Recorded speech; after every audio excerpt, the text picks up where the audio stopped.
All right, guys. So, like Bob said, my name is Rylie, and I'm going to be sharing Hey, the Riley. first chapter. Hey, I'm going to be sharing the first chapter. Okay, first chapter of tonight, which is 2 Samuel 6. So before I get started, I'm going to pray. Lord, dear Lord Jesus, thank you so much for this opportunity. I want to thank you that you gave us your words so we can study it, and that it literally just introduces us to who you are, and it just gives us something tangible.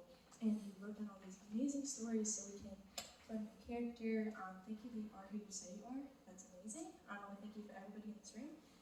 They're great, and I'm so happy that they're here, and I'm so happy that I get to be here to share the word. And yeah, I pray that your word will not return void. But I pray that you soften everyone's heart and that they would receive like they never have before, and that they would see you and meet you like they never have before. In Jesus' name, amen. Okay, so 2 Samuel 6 starts out by David gathering up a bunch of people. So he gathers up all the men of Israel, and it pretty much says all the fit men. So kind of like he gathers up a troop, gathers up an army. So he gathers up all these people. There are 30,000 of them. That's a lot of people, you guys. Like that is like I think it's 6 times how many people are usually at an 11 o'clock service. It's a lot of people. So they are going to Baal, Judah. I could have said that wrong if I did. I'm very sorry. But they are going to Baal, Judah to get the Ark of the Covenant. So let's think back. So we talked about this a while back, but to refresh your mind, the Ark of the Covenant is kind of a really, really big deal.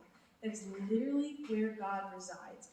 It says that he's sitting on the mercy seat. This is huge. And so David wants to bring this into Israel because he wants to build his kingdom on the ark. So they go down and they end up at this dude, Abinadab's house. And he has 2 sons, Ahio, something like that, and Uzzah. So he has these 2 sons, and so they are going to be the ones transporting the ark. And so what they do is they put the Ark of the Covenant onto a cart that is pulled by oxen, and they're like, all right, let's go. Let's get out of here. Let's do this thing. So David's pumped. Everybody's so excited because they are literally bringing the presence of the Lord into the city.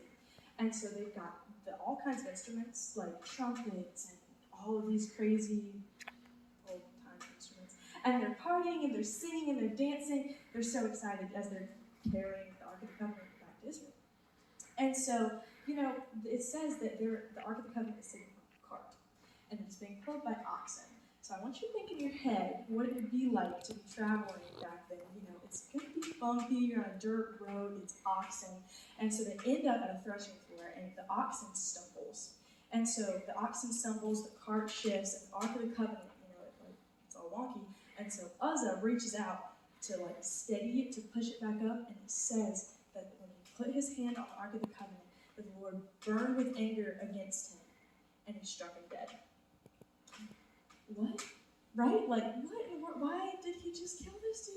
He just was steadying it so it didn't fall off the cart, right? No. So actually, this is way more significant than you think it is, because you think he was doing a good thing, it's insignificant, why does it matter?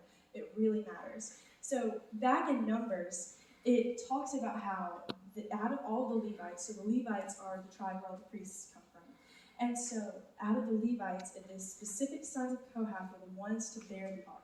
And so pretty much what bearing the ark means is there were specific rods that were on the Ark of the Covenant, and it would go on dude's shoulders, and they would carry it like this, right? Just imagine it. And so that is specifically how the ark was to be carried. And it also says that no one is to touch the ark, not even these specific sons of Kohath. They weren't even allowed to touch it. And so it also says that these sons of Kohath and the Levites, they were not, so people would give things to the temple, they would give things to the priests, and that they weren't even allowed to give them beasts of burden. So a beast of burden is pretty much like an ox, a donkey, something to carry a cart. And so they weren't even allowed to give the Levites beasts of burden because they wanted the Ark of the Covenant specifically to be carried. And so that is why the Lord struck him dead. And so the Lord strikes this dude dead, and just imagine there are 30,000 people carrying this ark. And so David is like, stop the party, cue the music. What just happened? And so David's like, oh, okay, this isn't going to work anymore. We got to do something different. And so he's like, okay, I'm going to rethink this plan and figure out how I'm going to get the Ark of the Covenant back in Israel. So he sends the Ark of the Covenant to this dude, Obed-Edom's house. This dude is not even an Israelite. It says he's a Gentile. So this is put it over there, and I'm going to come back to it. And so it says that Obed-Edom blessed immensely for 3 months over having the Ark of the Covenant in his house.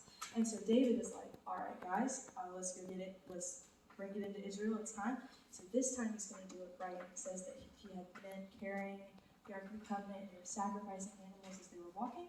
So this time he's doing it right. And so David is like, oh yeah, man, let's go. Because David, like he said, is a man after God's heart.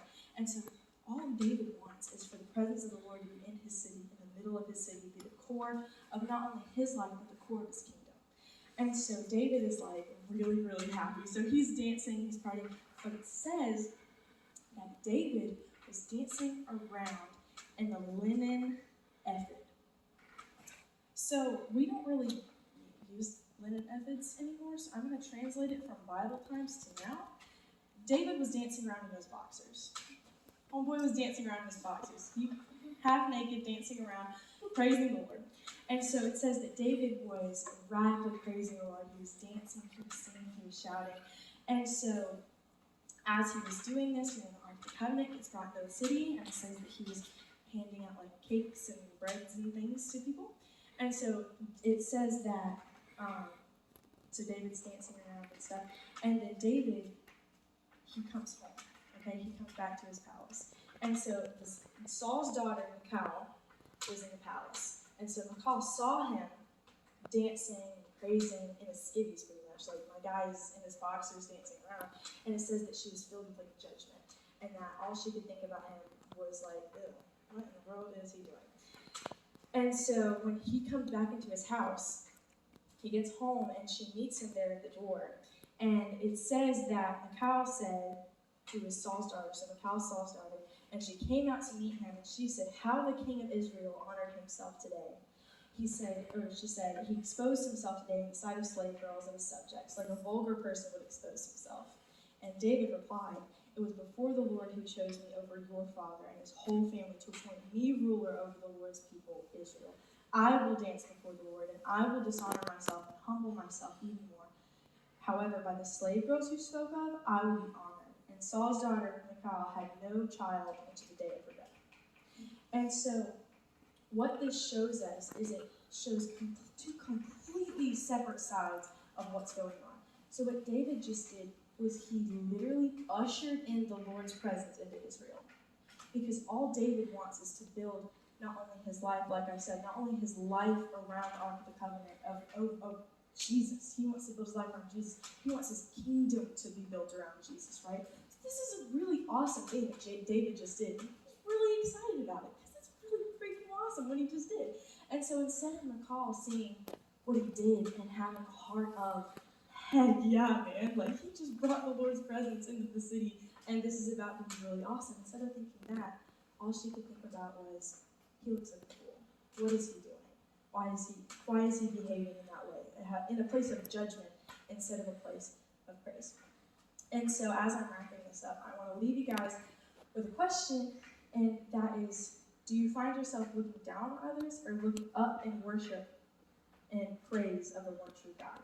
Because the Lord has said that David was a man after his own heart, and he was praising and worshiping and giving us a picture of how we should be living our lives in praise and in worship and in awe of God, in awe of what he's doing, and ushering in the presence of the Lord into our own lives and taking that on instead of being judgmental, instead of looking down on other people, instead of, because, sometimes you see people in church, and think of someone radically praising. They've got both hands up, they're running around, they're dancing, whatever you think of when you think of somebody who is radically praising, instead of looking at them and thinking, oh, like, what are they doing? They look silly, they look foolish, or, oh, they don't really mean that, like, their heart's probably not in the right place. Instead of thinking that and seeing that, we should check our own hearts and check our own heart posture and thinking and switch it all around and be like, heck yeah, they love the Lord. They never got over being saved.